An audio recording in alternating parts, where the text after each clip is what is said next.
తెలంగాణ జాగృతి అధ్యక్షురాలు ఎమ్మెల్సీ కవిత నివాసానికి అభిమానులు భారీగా పోటెత్తారు.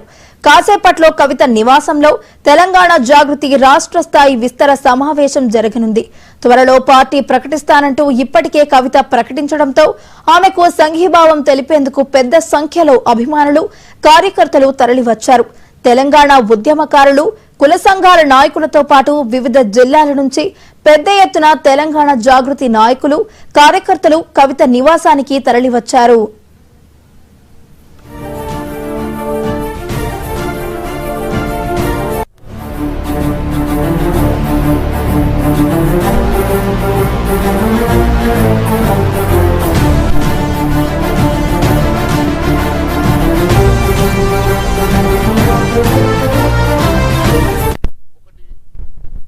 తెలంగాణ జాగృతి అధ్యక్షురాలు ఎమ్మెల్సీ కవిత నివాసానికి అభిమానులు భారీగా పోటెత్తారు. కాసేపట్లో కవిత నివాసంలో తెలంగాణ జాగృతి రాష్ట్ర స్థాయి విస్తృత సమావేశం జరగనుంది. త్వరలో పార్టీ ప్రకటిస్తానని ఇప్పటికే కవిత ప్రకటించడంతో ఆమెకు సంఘీభావం తెలిపేందుకు పెద్ద సంఖ్యలో అభిమానులు, కార్యకర్తలు తరలివచ్చారు. తెలంగాణ ఉద్యమకారులు, కుల సంఘాల నాయకులతో పాటు వివిధ జిల్లాల నుంచి పెద్ద ఎత్తున తెలంగాణ జాగృతి నాయకులు, కార్యకర్తలు కవిత నివాసానికి తరలివచ్చారు.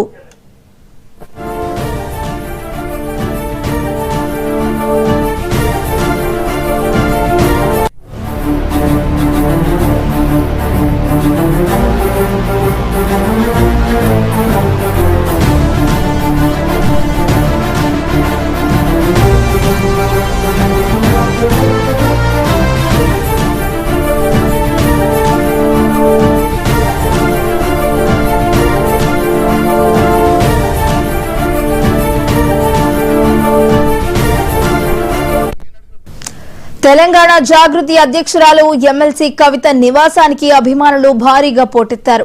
కాసేపట్లో కవిత నివాసంలో తెలంగాణ జాగృతి రాష్ట్ర స్థాయి విస్తృత సమావేశం జరగనుంది. త్వరలో పార్టీ ప్రకటిస్తానని ఇప్పటికే కవిత ప్రకటించడంతో ఆమెకు సంఘీభావం తెలిపేందుకు పెద్ద సంఖ్యలో అభిమానులు, కార్యకర్తలు తరలివచ్చారు.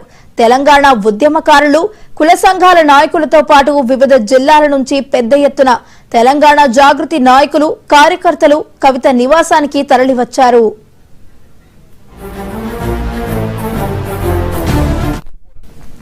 తెలంగాణ జాగృతి అధ్యక్షురాలు ఎమ్మెల్సీ కవిత నివాసానికి అభిమానులు అయితే భారీగా పోటెత్తారు. కాసేపట్లో కవిత నివాసంలో తెలంగాణ జాగృతి రాష్ట్ర స్థాయి సమావేశం అయితే జరగనుంది. ఇక ఇదే అంశానికి సంబంధించి మరింత సమాచారాన్ని మా ప్రతినిధి రామ్ నరేష్ లైవ్ లో అందించడానికి సిద్ధంగా ఉన్నారు. రామ్ నరేష్. వైష్ణవి, తెలంగాణ జాగృతి కార్యాలయం వద్ద అయితే సందడి వాతావరణం నెలకొంది. కొద్దిసేపు క్రితం తెలంగాణ జాగృతి అధ్యక్షురాలు కవిత నివాసానికి భారీ ఎత్తున అభిమానులు, తర్వాత కుల సంఘాల నేతలు, జాగృతి నేతలు పెద్ద ఎత్తున తరలి వచ్చారు ఆమెకి సంఘీభావం తెలిపేందుకు. ఆ తర్వాత జిల్లా స్థాయి, అదేవిధంగా రాష్ట్ర స్థాయి కార్యవర్గ సభ్యులతో సమావేశం నిర్వహించేందుకు జాగృతి కార్యాలయంలో సమావేశం అయితే ఏర్పాటు చేశారు. కొద్దిసేపు క్రితం రాష్ట్ర స్థాయి కార్యవర్గ సమావేశం అయితే ప్రారంభమైంది. 22 జాగృతికి సంబంధించిన 22 అనుబంధ సంఘాలు, అదేవిధంగా రాష్ట్ర కార్యవర్గ సభ్యులతో జాగృతి కార్యాలయంలో ఒక సమావేశం అయితే ప్రారంభమైందని చెప్పుకోవచ్చు. ఎందుకంటే నిన్న శాసనమండలి వేదికగా కవిత కీలక వ్యాఖ్యలు అయితే చేశారు.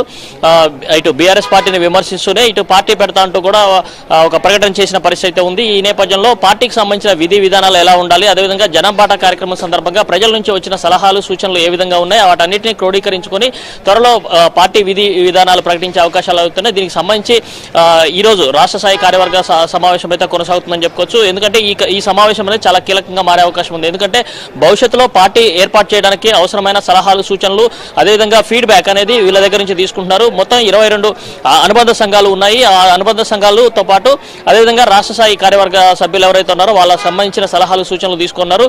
నిన్న ఏదైతే పార్టీ త్వరలో ప్రకటిస్తామని చెప్పేసి కవిత చెప్పిన నేపథ్యంలో ప్రజల నుంచి స్పందన ఏ విధంగా ఉంది ఏంటనే దానికి సంబంధించిన ఫీడ్బ్యాక్ కూడా తీసుకున్నారు.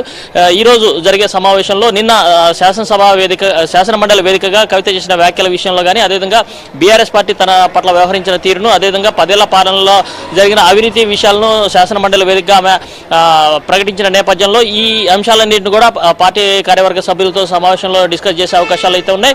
త్వరలో పార్టీ పెట్టాలనుకుంటున్నారు కాబట్టి ఆ పార్టీకి సంబంధించిన విధి విధానాలు ఎలా ఉండాలి, అదేవిధంగా పార్టీ పేరు ఏ విధంగా ఉండాలనే దానికి సంబంధించి పార్టీ గుర్తు కూడా ఏ విధంగా ఉండాలనే దానిపై చర్చ జరిగే అవకాశాలు అయితే కనిపిస్తున్నాయి. ఇప్పుడు ఏదైతే జనంబాట కార్యక్రమం ఇప్పటికే కొనసాగుతున్న నేపథ్యంలో ప్రస్తుతం జరుగుతున్న అంటే ఈరోజు సిరిసిల్ల జిల్లా, అదేవిధంగా జనగామ, అదేవిధంగా పెద్దపల్లి జిల్లాల్లో జనంబాట కార్యక్రమం నిర్వహించాల్సి ఉంది. కానీ ఆ పర్యటన ప్రస్తుతం ఉన్న ఈ సమావేశం నేపథ్యంలో వాయిదా వేసుకున్నారు. పండగ తర్వాత మళ్ళీ ఈ జనంబాట కార్యక్రమం నిర్వహిస్తామని చెప్పి త్వరలో పార్టీ ప్రకటన కూడా చేసే అవకాశాలు అయితే కనిపిస్తున్నాయని చెప్పుకోవచ్చు. Vaishnavi. Right, thank you Ram Naresh.